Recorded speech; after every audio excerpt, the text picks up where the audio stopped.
All right, we're coming off a 23-point victory against the Washington Huskies. Auburn 84, Washington 61. Big bounce back after that USC game. Great to get this second win in this West Coast little tour. Really blew them out, quite the rout. We had a really cool situation where we did the Zoom watch, which we still have, but it looks like 27 people on. I think we were up to 75 at one point. Really great to watch with everybody and chat with everybody. I hope we got some new listeners. Hope we got to have fun with everybody. It's going to be a really interesting MVP discussion. We're getting some chats in here of who everybody thinks the MVP is going to be. Matt, Ryan, welcome to the podcast. Welcome to the first live on Zoom podcast here. Yeah, man, this was fun. We were thinking about this the last day or two, a little nervous to try it out, but it worked really well. Shout out to Fubo TV for giving us a free trial so we could stream this. Really had fun seeing what everybody thought about the game. Really good win. Auburn needed something like this so bad offensively. They hit a lot of shots. They looked a lot more confident getting good looks against the zone all day. And the defense was there for the most part. So I think this is a really good way to end non-conference play going into SEC starting next week. We usually have two hosts on here, but we're lucky enough to have three. We've struggled to even get two because everybody's been so busy with holidays. But Ryan, welcome. Yeah, guys, good to be on. It's good to get an easy dub. I feel like Matt mentioned, this is much needed. We have a tough 3-game stretch coming up here with Florida at home, at Georgia, and then, of course, the matchup that we're all looking forward to, which is Arkansas at home, January 7th. So that was much needed. I still scratch my head at why we lost to USC. Like, what was the difference between this game and last game? I mean, it's just – I feel like that's going to be the story between SEC plays, like how we look from game to game. Like, what – we could surely beat USC by 10 plus. I mean, it's crazy to me.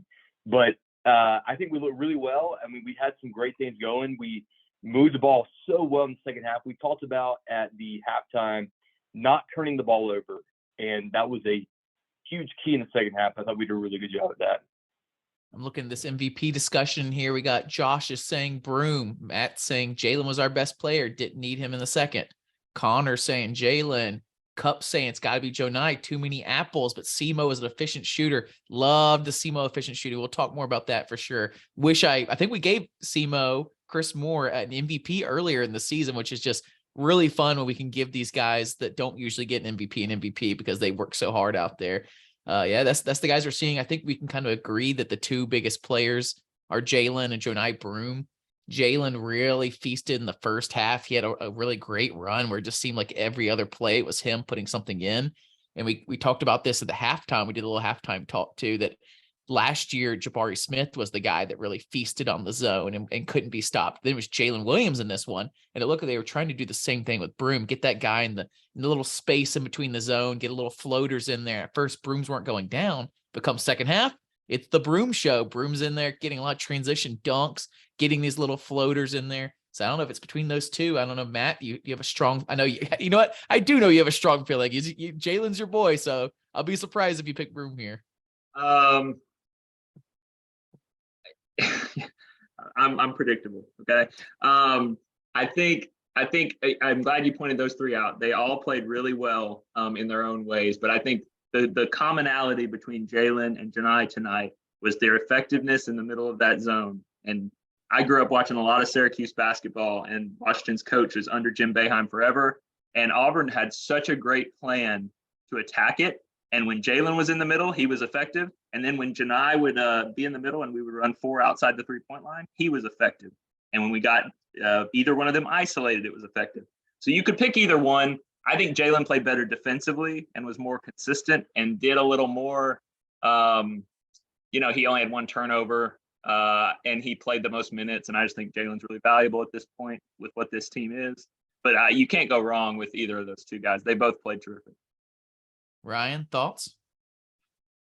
Yeah, it's tough because, I mentioned that it seemed like at the beginning of the game, they were flashing Jalen and Chris Moore to that top of the zone to get them the ball. And it just didn't look like they were comfortable with that ball and making decisions, that like a 4 or a 3 would do, in a 2-3 zone type of offense. And so you started seeing Janai flash more. You started seeing them run more set plays where he brought his man to there, and that really extended the zone out, and people were cutting.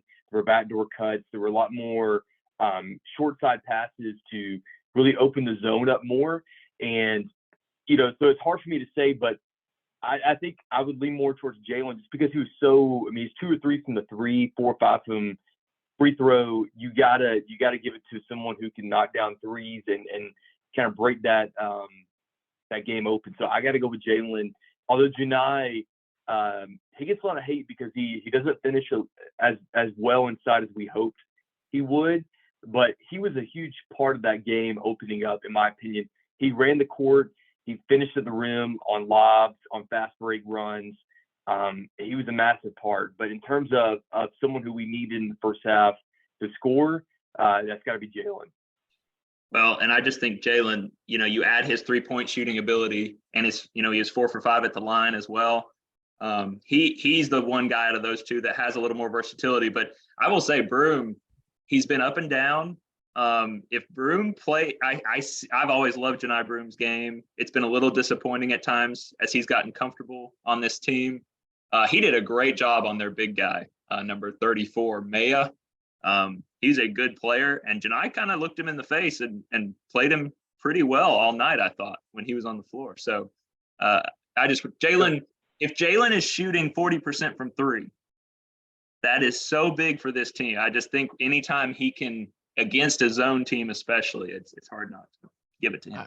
Hey, so you guys have won me over, and I think the biggest point for me is, so we got Janai Broome with 18 points. We got Jalen Williams with 18. We got Chris Moore with 12, Wendell with 11. So we're tied for points with Jalen and Jonai. The biggest difference is a couple fold, actually. 9 of 17 from Janai Broome, while 6 of 10 from Jalen Williams. Then the biggest one to me, 2 of 3 from 3-point range, 0-0 from Janai Broome. I think that's huge right there. And then threefold. I'm not saying Jonai's points were in trash time or anything. We were up by a good amount. That's a decent amount of his points came in the second half when we were already up 20 plus or 15 plus or 10 plus.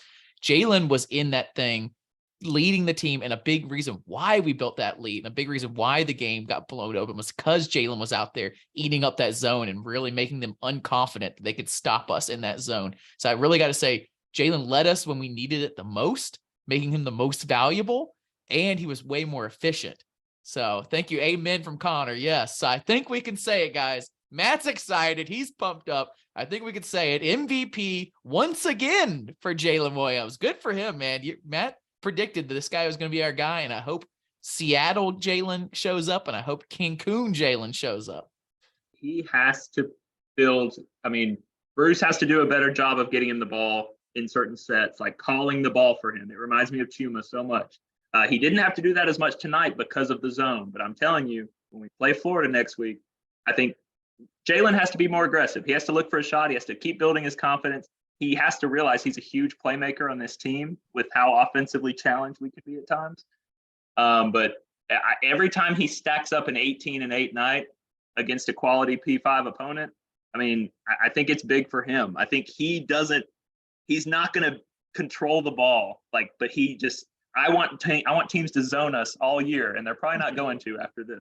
I think this game was built for Jalen, wasn't it? Because I get so annoyed with him not putting his head down, his shoulders down, and getting those tough twos and getting the contact and getting the foul call, making those and one plays. This was built for him. He loves to play that little floater. He loves to play something falling away from the basket, but's in the paint. And that's all he did in this zone was put it right there in that little sweet spot and hit the little jumpers, little floaters. He absolutely ate that up. And if you watch the USC game, everybody, the end of that game, he took a nasty fall on that right shoulder. He felt it once or twice. You could tell he's still probably not 100% there, but to see him play this kind of game and defend really well, he defended well despite that. I'm not saying he's super injured or anything, but that was a pretty nasty fall, 3 days ago. So I was just glad to see him play. I'm actually shocked he played. I'm shocked he played. And what about Wendell? I about to say that takes us into Wendell. Yeah. Wendell, I messaged in our group chat. We had 70 people in there. It was great seeing everybody in the chat. there was a play right near the end where, I mean, Wendell looked healthy the whole game, really looked good out there. Maybe if he played worse, we would have said, oh, maybe he was gimpy or something. I don't think if you told me he was injured the game before, I would have ever noticed. And then right at the end, he had a really fast drive where he went at the center. And I said, he looks healthy as all get out. I don't see any limp. I don't see anything on his jump. I don't see anything in the stops. I don't know what happened between the games. I don't know if they got that special spray from the soccer players they can spray, or if he's taking something. I don't know, but it was great to see Wendell out there. And Ryan asked earlier, what's the difference between the USC game and the Washington game? Maybe it's the little things that Wendell does out there and the pressure off of Trey. They had a big, and we can get into this too in a bit, but they had a little swing there right for halftime where they started pressuring our point guards. It's really irritating. I wish we had taken the timeout because we would have been great to not squander what was, I think, a 15-point lead at the time down to like 8 or 9 or something, just because our guys got rattled with about a minute and a half less left when they were pressing us. We should have taken timeout.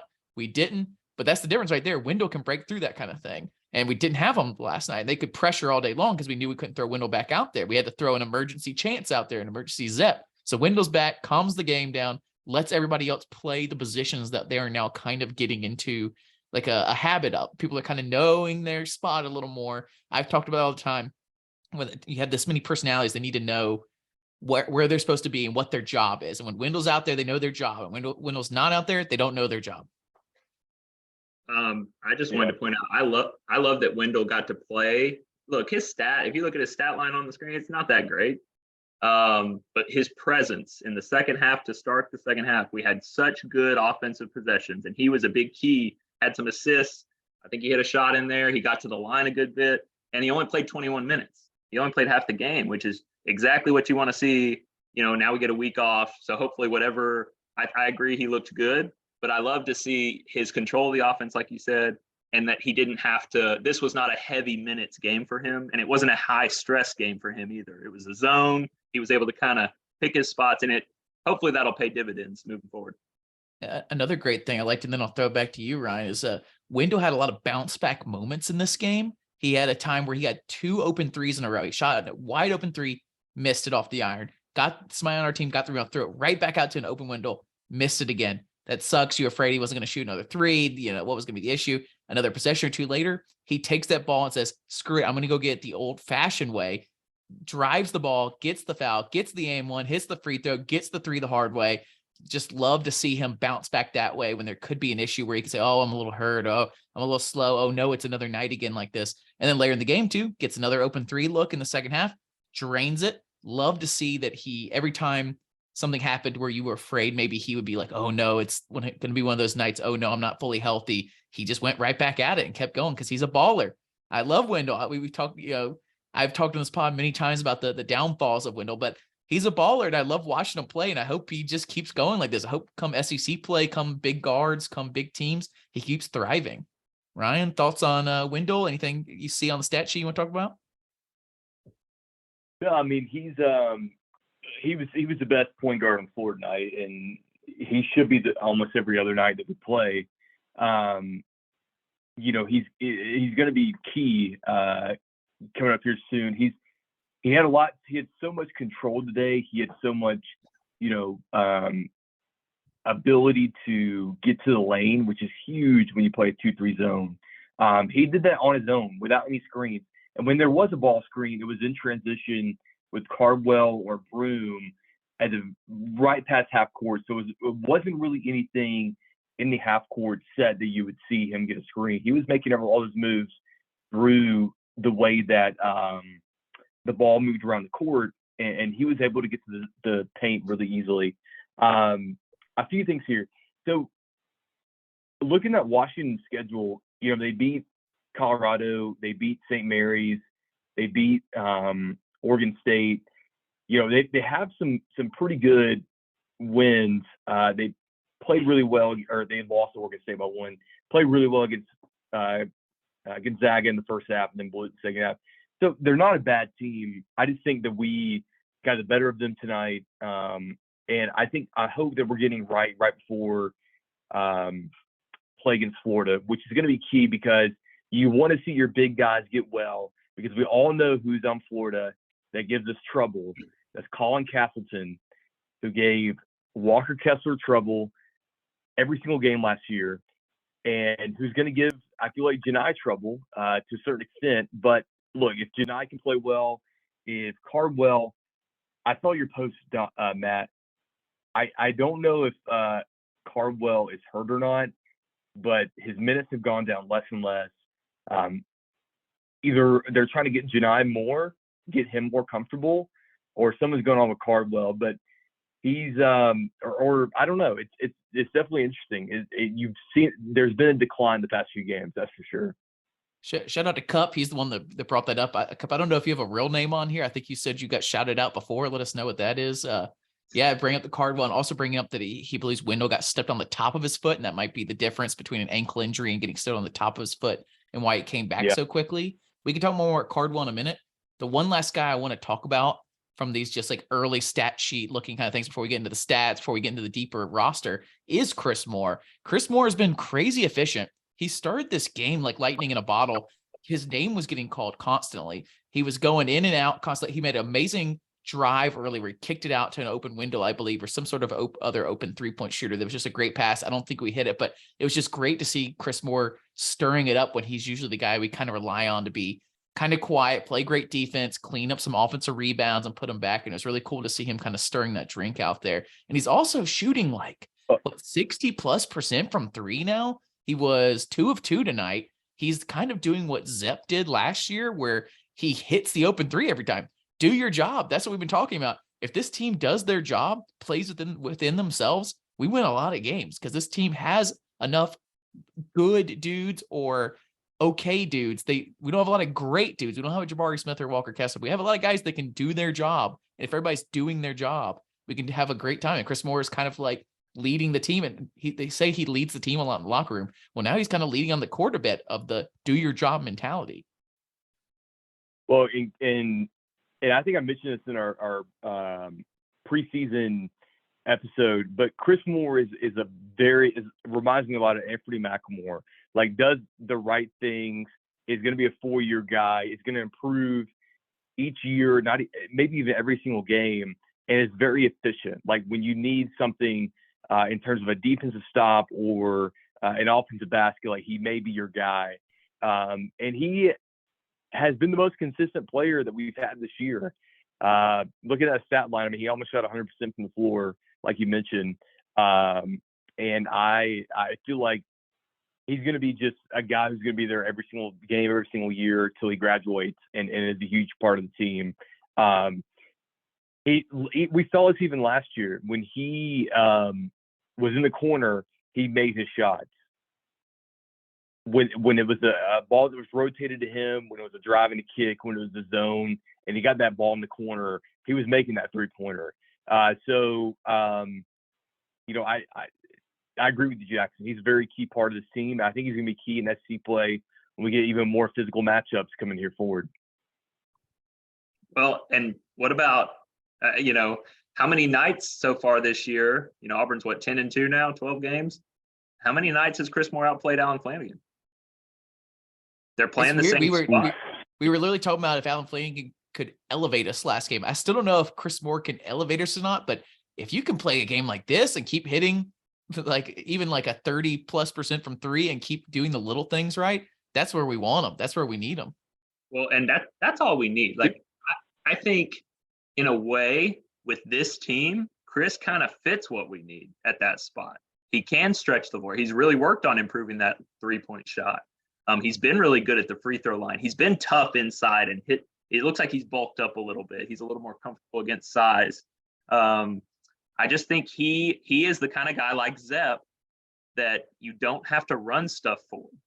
And they do the little things that don't always get talked about on fan podcasts and in the media, but you need those guys. If you have 10 guys playing and they all expect a certain number of shots, it doesn't work. And I actually think Flanigan has had a really good attitude. He's played his tail off defensively most of this year so far. He's had some good games, but there's a reason Chris Moore is getting half the minutes at the 3, and it's production.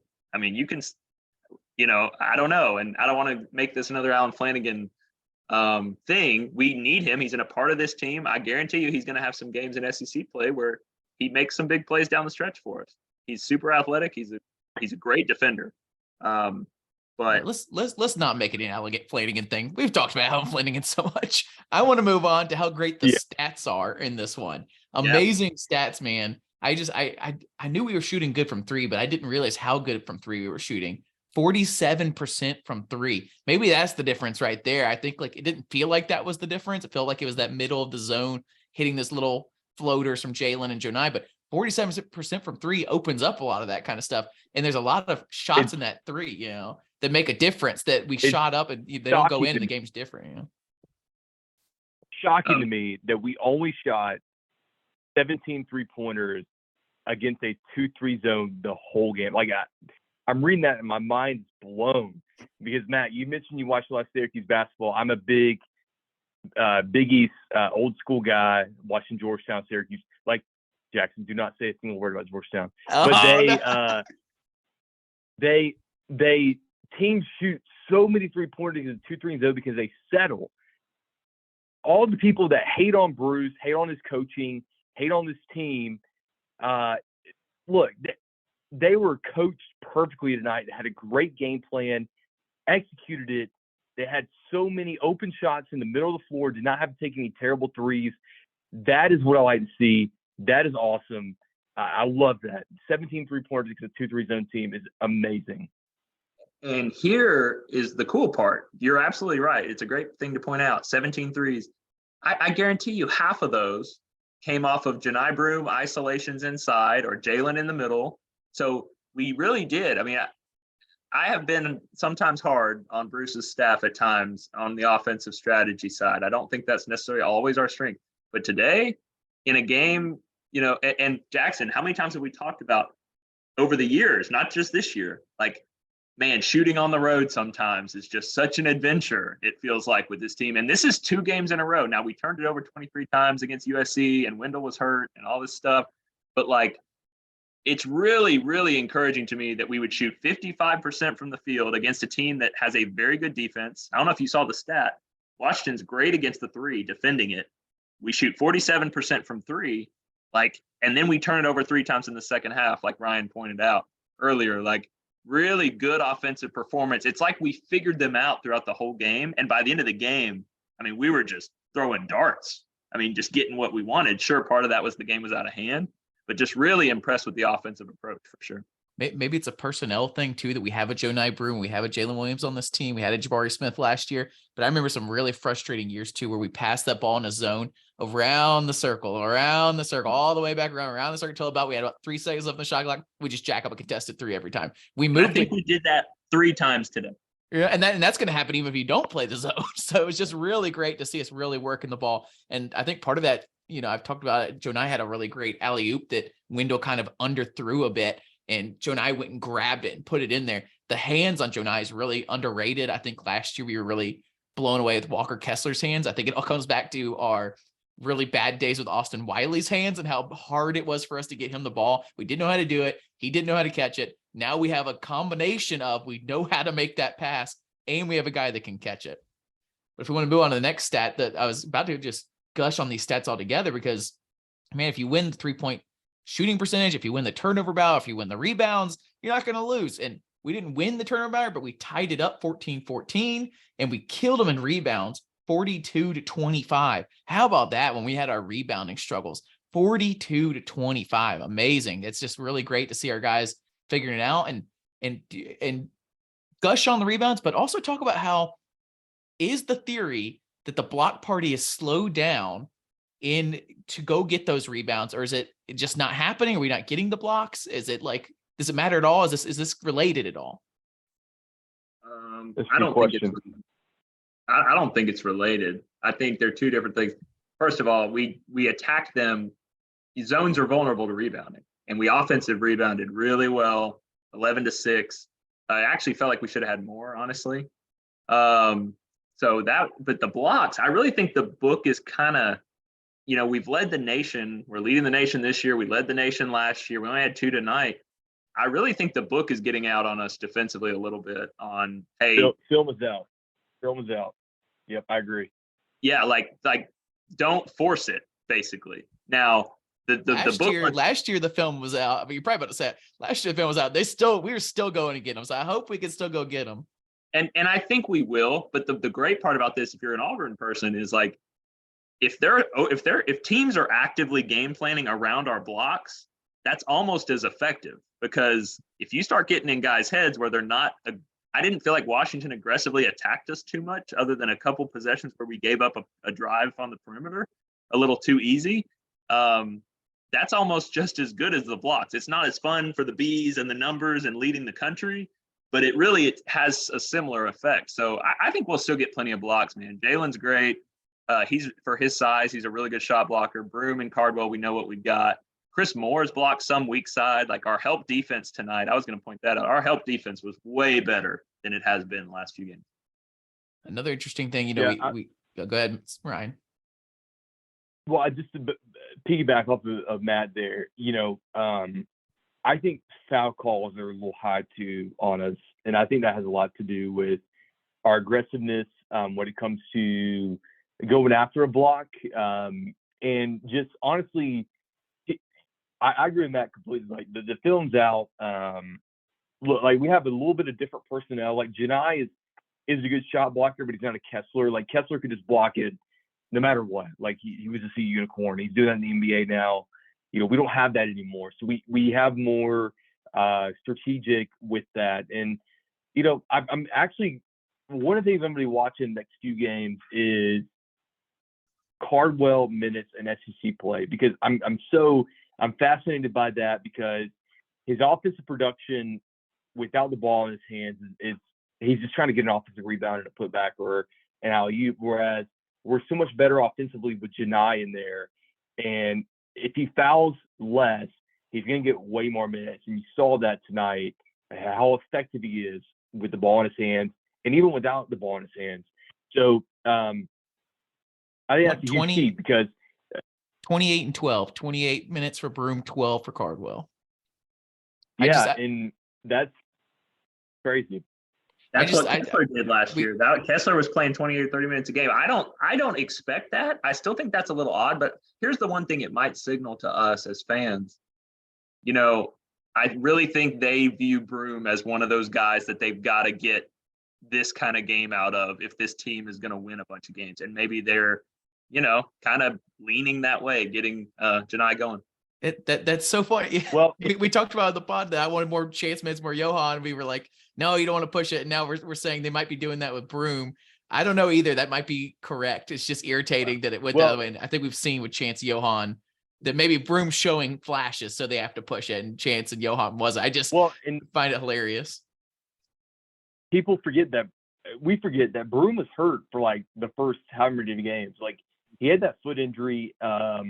He wasn't healthy for a long time. So maybe he's getting back to that healthiness, and maybe this was a plan the whole time, was to get him those exact minutes. And obviously we don't know what goes on behind the scenes, but that could be the case where this was a plan the whole time for him to get those minutes. And if he gets in foul trouble, then we're going to see the Cardwell minutes come back. But Broome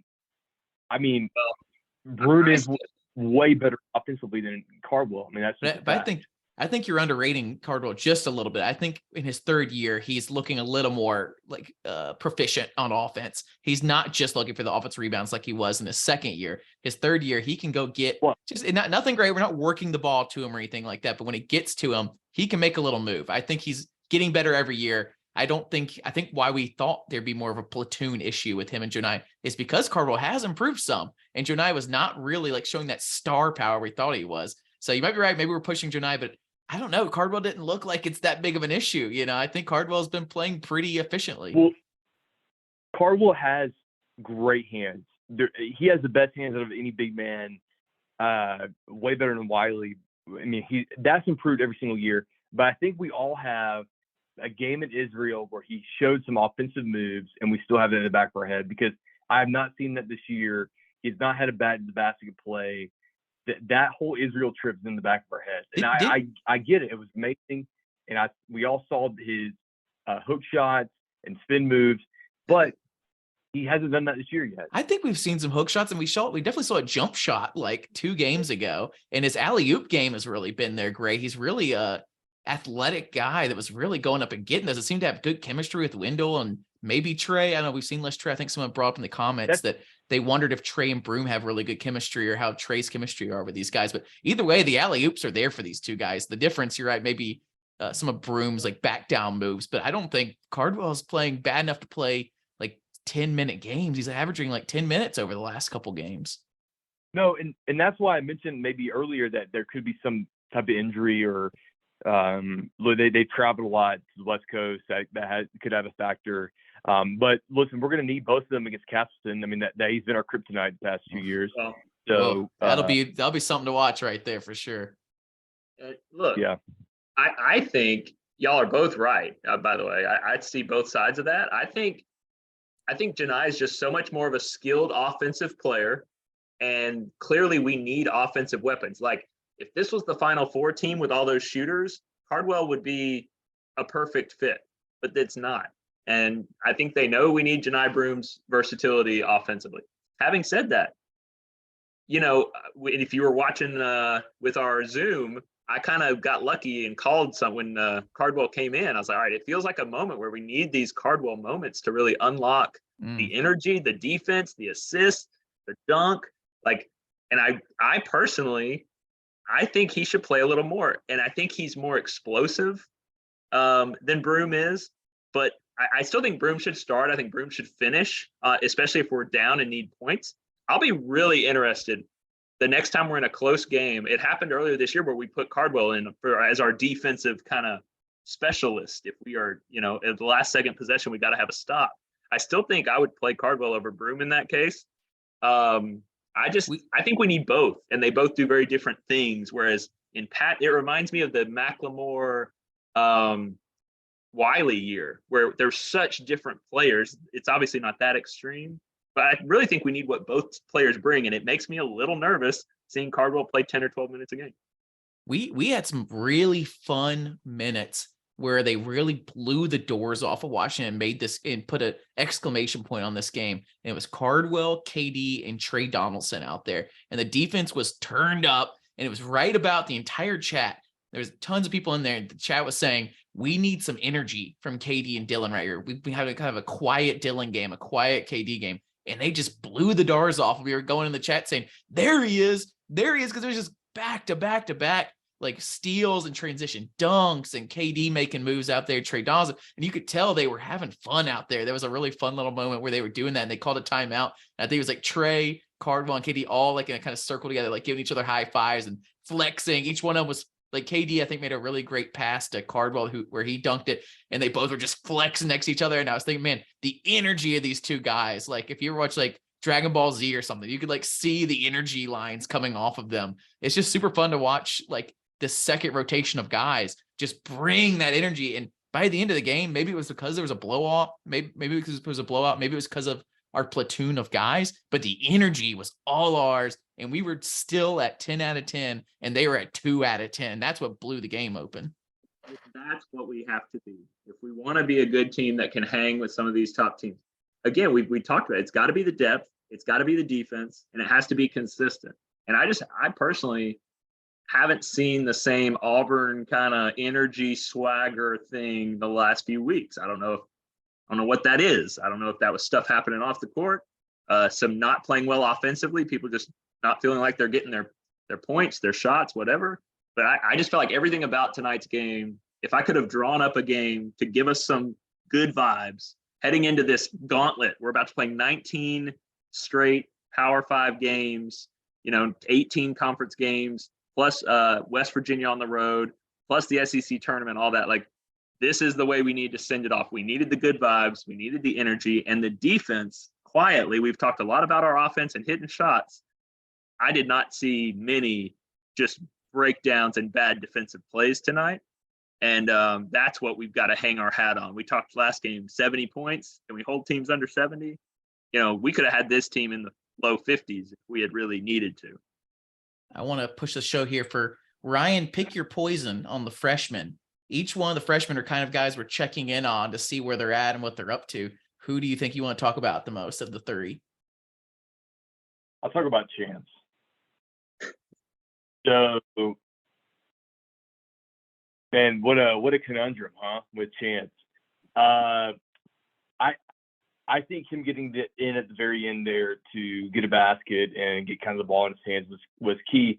His confidence was extremely lacking. I think we put a lot of pressure on him as a fan base, and I think the coaching staff maybe did too, with him getting back very quickly after the knee surgery. And I think he came back a little too quickly, a little too fast, and that really messed with his head. And look, I mean, I don't want to compare him to Flanagan at all. That's not what I'm doing here. But Flanagan, when he got back from his surgery, didn't look like the same player he was before, and even probably still to this day. And so the same player that we saw in Israel with Chance to this point now, it's completely different. I think we had way too many expectations for him. Same could be said for probably Johan, honestly. But look, like he's just gonna have to be worked back in very quickly and easily. And I'm not too concerned about it because I think he's absolutely incredible, and we're going to see some major benefits from him in the future. Maybe just not right now. So I hope people are patient with that because I certainly am, because I understand where he's coming from, and he's got a little bit of a mental battle as well as a physical battle. But we're going to need him on the stretch somehow, some way. And so, his minutes are going to be taken and used other places, which I know I'm not talking about a freshman, but it's kind of crazy we're not talking about a KD game right now because he only played 14 minutes and had 5 points. But Chance, yes, that is something to watch in terms of how he plays, because you saw after the Georgia State game, he hardly played against USC, hardly played against Washington. So I think they're trying to bring back those minutes expectations and ease him back into where he should be. Matt in the past has accused me of paranoia of these injuries that, I hear like, somebody's got a little surgery here, done a little thing there. He's something happened at practice. We're not really sure. They're saying it's not a big deal. Every single time I inch towards paranoia that, oh no, we're screwed. We're ruined. It's all over. And every single time Matt calls me paranoid, it's not going to happen. Or I brought this up a chance, a bad time for him to get hurt. Like he really needed that fall practice where he's missing entire part. He's a freshman. We need him to do a lot of things. And he's going to come in. He's not going to get any of that practice. Well, here we are, guys. Clearly he did miss out on something. Clearly he is hampered. So if I hear again in the off season that someone is going to do a minor surgery or has a minor thing that misses 2 or 3 weeks of practice, I am going to lose it. I'm going to freak out. I agree. Look, I've had many surgeries in my playing athletic career, and I also work in orthopedics. So, having a minor surgery and then saying like, "Oh, we'll be back in 4 weeks," I knew immediately. I'm like, that's a red flag. Like, there's no freaking way. And it turned out to be like 6 weeks, but I still think he had a little longer because, look, like you're missing game speed stuff. That is major in terms of working yourself back, in terms of a practice physicality standpoint, taking body blows, trying to be back in terms of like a practice or a game speed thing. So like we all saw how good he was in Israel and like how efficient he was with shooting, with making open shots, and he hasn't made a 3 yet. Janai has more threes than him this year. Oh, unbelievable. Crazy. Unbelievable. We're still on Chance 3 watch. I can't believe it. Well, but that's but it's true. Like, I think we just need to be patient, and I think he will get a shot at some point in time to get in and make something happen and start getting comfortable. But him getting in and making a good basket tonight is a good start. I mean, that's all you can say about it. Cup asked what spot could he come in, because the fascinating thing about Chance's journey, right, is Bruce Pearl actively telling media before the season, and this goes to Ryan's point, like when Bruce says something like this, it always stands out to me. Like, Chance could start for us at the 1, 2, or 3 right now, and I'm not sure which. Like, that is a big statement on a team with Wendell Green, KD Johnson, Alan Flanagan, Chris Moore. So you apparently in the summer, they saw it. They saw something that had them just kind of salivating over his versatility. Having said that, I think it's fairly clear, guys. 11 guys played tonight. Chance played garbage time last minute. Lior got the minutes when KD was in foul trouble and then when Chris Moore got in foul trouble. I think Chance's best chance getting on the floor is if somebody gets hurt, like if Trey or Wendell got hurt, then he's probably, although they might play Zep there, they might move Zep over, and then maybe Chance gets a little bit at the 2. I think it's going to be an as needed thing. And what that brings up the whole thing about the Swiss Army knife that I keep bringing up, though, that we kind of wanted him to fill holes. If our 3 position's bad, let's play him there. The 2 position's bad. If the 1 position's bad, if we need a tall point guard. But then we talked about how part of the issue with him was that he didn't learn one position, and it's really throwing him off. And now we're saying, all right, well, you're going to have to just get minutes where you can get them, maybe where Lior's was tonight, maybe in the future. But now we're saying, all right, now get minutes where you can, where it's injured, and we're still not going to be able to focus him on one position, This is what happens on a deep team. If you're on a deep basketball team, and whether it's an injury or you just are struggling, it's tough to get back in. Somebody asked in the chat during the game, what rotate? Do we think we're going to tighten this down to a smaller rotation for SEC play? I don't think so. I think we're going to play 10, and I don't think Chance Westry is one of them. And that's the thing that's really crazy. And again, we always, college sports are so crazy. Like, you just don't know. None of us know what's going to happen. None of us know what's going on. That's truly crazy. Now, having said that, I kind of hope there's an opening for Chance, because what we don't want to happen is I want him to be physically healthy. I want him to be confident. And sometimes the hardest part about not playing minutes for a while is just that confidence piece. So Bruce has kind of a tough thing with him and Johan. The only difference is Johan kind of has this backup power forward spot almost out of necessity, and Chance doesn't have that.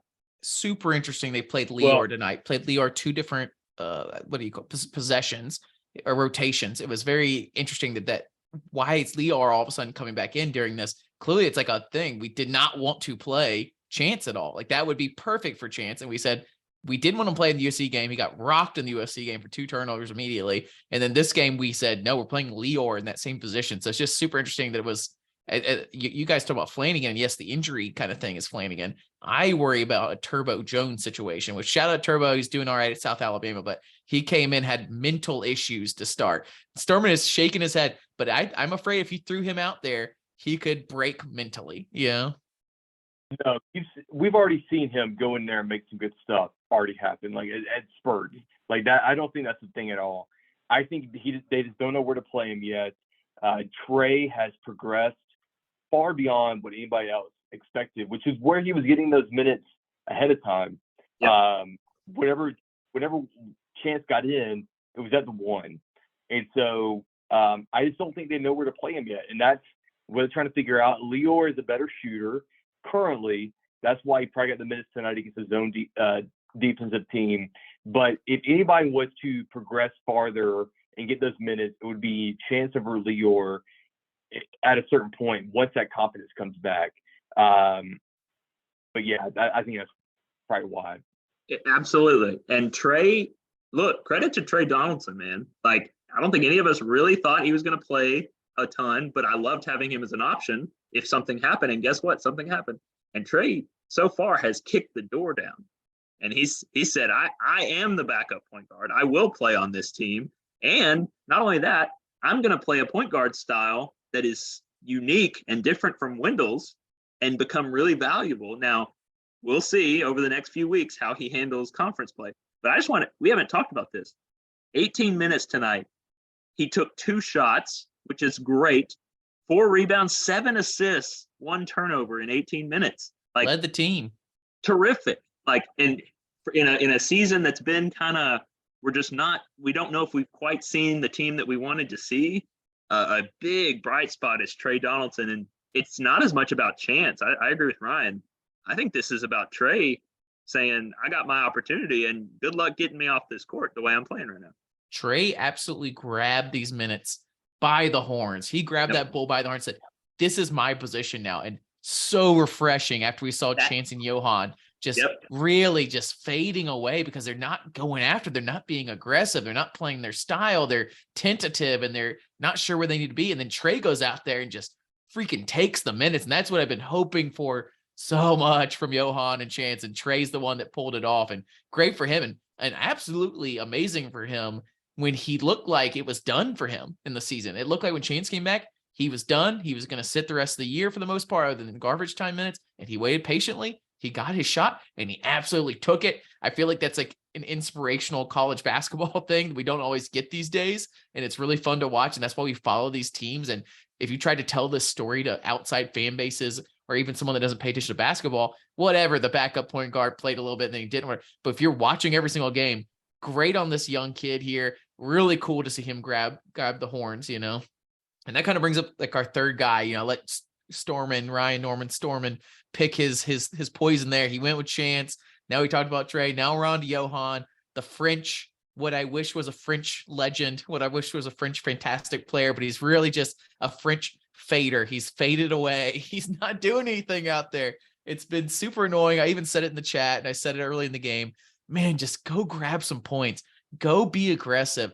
Make it known that you're on the court. Chris Moore went out there and made people know he was on the court. He didn't do anything too crazy, but he was flying around and people knew he was out there and his name was getting called. And the ball was getting in his hands. He was getting rebounds. He was making passes. Johan, when he's out there, I don't even realize it.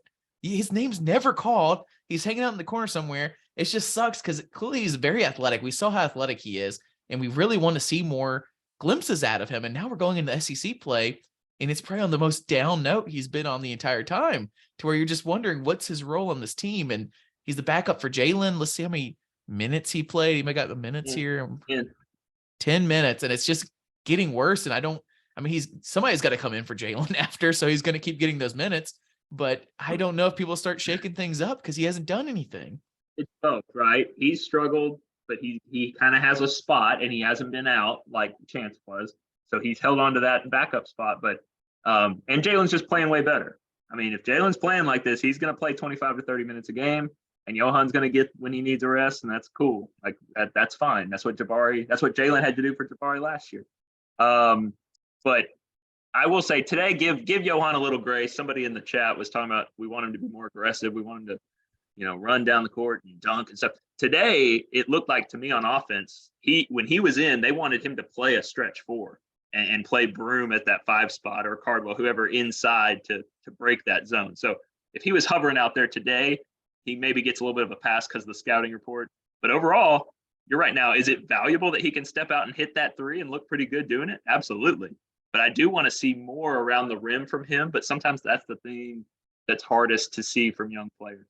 I really thought even at the very least, he'd be the kind of guy that's doing these off the rebound, offensive rebound dunks, putbacks, and he's not even doing that. He's not even crashing the boards. I thought maybe he doesn't have 3 freshman year. That was Jalen. Yeah. Well, for the last 2 games when he came in late, but yeah, I just thought he'd be that really athletic, the Devin Cambridge, honestly, kind of this team, this really athletic around the rim guy that when there's a shot that goes up, he's going to be crashing, and it just hasn't really happened. He's not been the athletic freak I thought he was going to be. And maybe this is a Jalen situation. Jalen didn't play until the end and then showed that out. Maybe on a different team that didn't need him or something, Johan might be that guy with less expectations.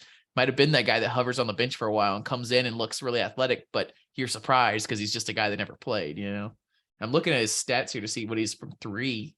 From right now, he's shooting 20% from 3 on, I don't know, this one's not showing the amount of shots he's taken, but 20% from 3 is not super great. The shot looks correct. It looks nice, unlike Devin Cambridge's last year, but Don't look at his 3-point percentage. He's killing it at Arizona State this year. Is he really? Yep. Wow, good for Devin. We love to see it, Not tonight. Not tonight. He scored tonight. Cup says stop hating on Devin. I'm not hating on Devin. They're pretty currently. Devin just he never quite figured it out, and I hope he figures it out at Arizona State, and maybe that's what changes him, but the dunks will be always forever be legendary, kind of like KD steals right now. I think in generations to come, we'll be talking about this dude KD that could steal anything, the Hamburglar. I think we'll be saying that about Cambridge. Like he'll be not a great player, but a guy that has a special technique, But that's about it, I think, on the players, unless you guys have another stat or players thing you want to bring up. If you want to do a little around the SEC or anything, we can do that real quick. Oh, Hamburglar. There we go, Connor. I've got a couple things. So I will say. Go ahead, Ryan. Go ahead. Yeah, I will say, just kind of wrapping up for my thoughts, we got a big one next week. I think it's good to get a win before the holidays after a disappointing loss against USC. But just to get everybody healthy again, going into Florida, Florida has lost a lot of big games against a lot of big schools. They lost against Oklahoma, UConn, West Virginia, Xavier, even Florida Atlantic. So they're not the Florida that we're used to seeing, but they still have Castleton, which has been our kryptonite. So, I think that's a huge game for us to open up with SEC play, going right into Georgia, which should be a home game for us, honestly, with the amount of Auburn fans that have bought tickets to go to that game. So if we can start off 2-0 with Arkansas at home, that is massive. That's what I'm looking forward to, the most moving forward is that game. Wednesday should be interesting because school's not in session here. So typically you got all the old folks in town going to sit in the student section, which that happened last year against LSU, and it was still a great environment.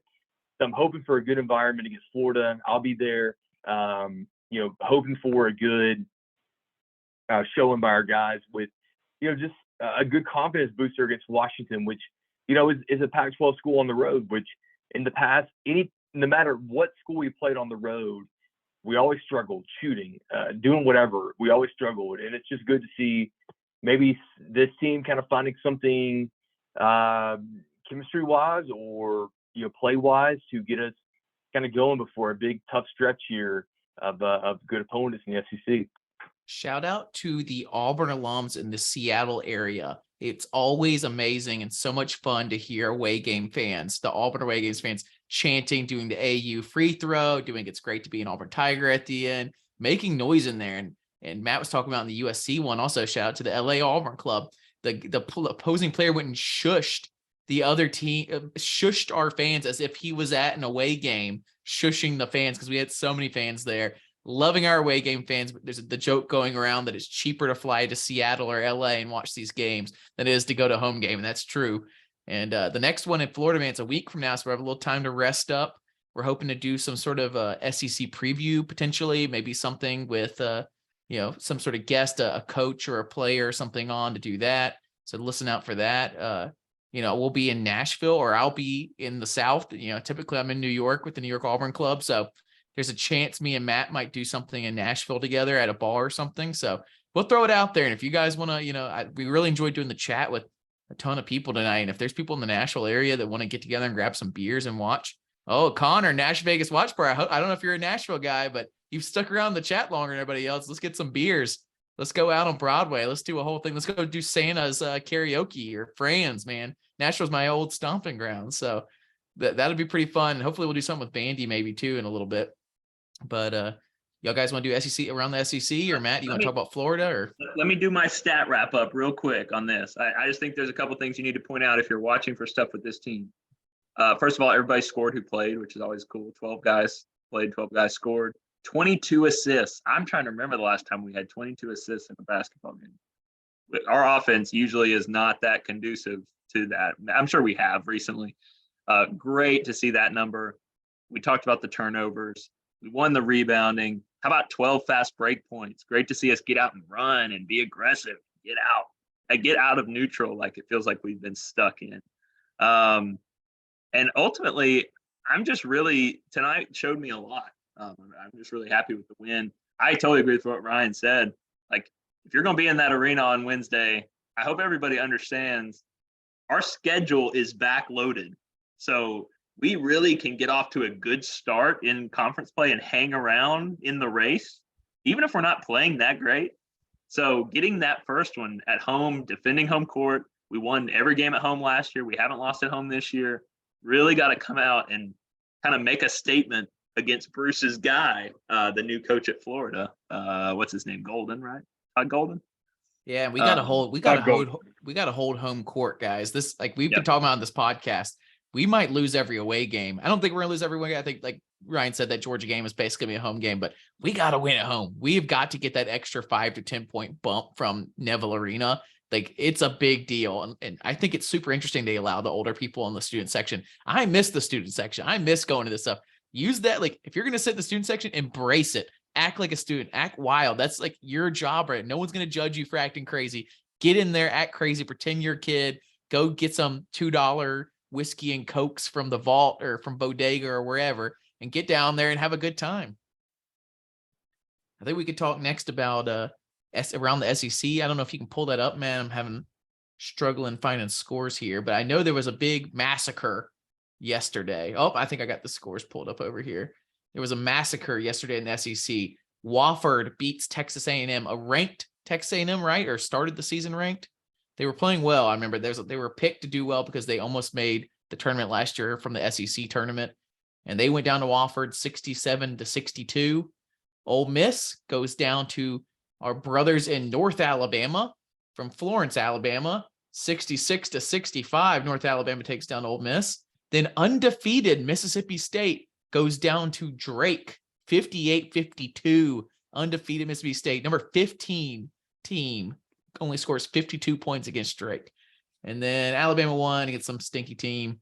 And then Florida loses going into this game against Oklahoma. Oklahoma 62, Florida 53. So that's nice. They're going in on a little bit of a downswing there. I don't know where that looks like. It was in Charlotte, North Carolina. I don't know if that's like a tournament or what. Castleton had 22 points in that game, so he's still thriving. It's going to be a matchup with that guy, man. Well, that's where our defense, I really trust this staff to put together a good defensive plan. Castleton might get his, but if we can play good, solid defense and not give up anything easy, I just really think that's the name of the game for our team this year. If we can make life hell for the other teams on defense and just not have as few blown assignments as possible, as few turnovers off of a rebound, or just secure the ball, do all the little things right, I think we could be pretty good. No news tonight in the SEC. Everybody won. LSU had a close call. Georgia had a close call-ish. Tennessee's blowing everybody out, and I hate it. Yeah, so pretty boring day, I think. But I think all the games start the same day we play, the 8th. Cup had a good point. I called out the vault and bodega, and he said you can tell how long someone's been at Auburn if they know it from the blue room, Dewey's, or Sky. Cup must be super old because I have no idea what the blue room and Dewey's is, but I know what the bodega and the vault is, and that's pretty old in itself. So Cup must have been there back, what do they call it, the Supper Club back in the day. The Supper Club lasted. It was there when I was there, but it was barely, like, it was about to go out, and it went out a couple years later. But man, Blue Room and Dewey's, if you know what that is, throw that in the comment section after this podcast.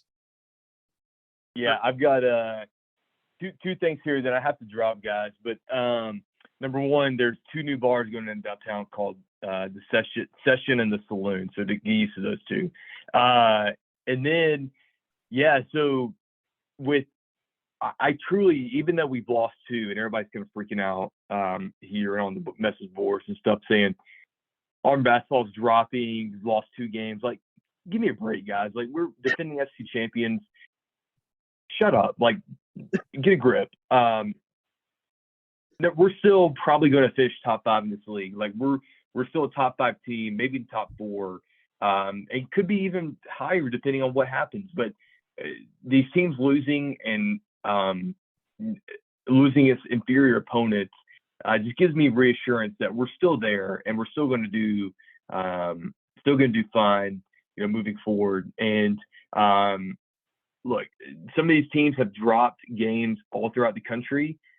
We haven't lost a lot of non-conference games in the past few years, but it's normal. And I think it's a good learning experience for us to lose a few games early and get better as we move forward. So I'm excited about it. I'm excited about SEC play starting. The first few games of SEC play are always like Christmas morning to me because it's just, teams trying to figure it out, teams winning and losing. I mean, look, people forget Arkansas lost their first 3 SEC games last year and then went on a tear. So anything can happen. And that's why I think that we should be patient. We should trust our coaching staff and our players and just strap in for the ride because it's going to be fun. And don't underestimate the value of having guys who have been there. We have a bunch of guys, maybe not in the starring role, but we have a bunch of guys who have been there and played a lot of basketball. And who loves now? Bruce is scared to death of our shooting numbers, and I don't think he's thrilled with how we've played at all. But if there's any coach in the SEC that loves the fact that everybody thinks Auburn's bad, it's Bruce Pearl, and he's going to use it in the right way. You can bank that. Shout out to but I mean, go You'll have more basketball to talk about. I'm closing up the show. Y'all been talking and talking here. Ryan, final thoughts here. No, you're about to give a shout out to Zaxby's. I get it. Yes, I am. Zaxby's. Mwah, mwah. I'm going down to Huntsville tomorrow. I'm going to Zaxby's on the way. I stop at the same Zaxby's between Nashville and Huntsville every time. Shout out to Cup. Shout out to Cole. Shout out to Connor F. Shout out to an iPhone. Nice. And Dan Martin here. Thanks for sticking around, guys. It's been a lot of fun. The chat's been super fun. We're laughing about the chat in here. Ryan, you're lucky the chat's been so much fun, so I couldn't make fun of you about Georgetown, but that's going to happen later. Oh, I don't care about Georgetown anymore. He doesn't care about Georgetown. We did. I will say, don't get me started on Ryan's obsession with Georgetown and then them immediately sucking for like the next 20 years after he said, "Oh, I'm a Georgetown fan now in middle school." I've known Ryan for a very long time. Hey, we all had to do it. But did I was hear a that? Syracuse fan. I was a Syracuse fan when Auburn was terrible, not making the tournament for 15 years. I had to have something. Yeah, we had to have something, and then once we hired Bruce, I threw him to the side. I said, Ryan just chose the gone. absolute worst team to choose every year. I didn't even have much contact with don't- Ryan for years, but the one contact I would have with him was my text during March Madness say, "Oh man, that Georgetown looks like they didn't make it again. Good thing you're an all-time big-time Georgetown fan." Jackson, we've been there since the beginning. We've been there since the NIT days against Baylor. I don't want to hear it. I don't want to hear it. I was there. Oh man, But- no one wants but to hear I will our. say, Go ahead. no, but listen, does anybody hear that noise? Because that's everybody unsubscribing from Fubu TV right now. Have a good night, everybody. Love y'all, War Eagle. War Eagle, everybody. Thanks for coming.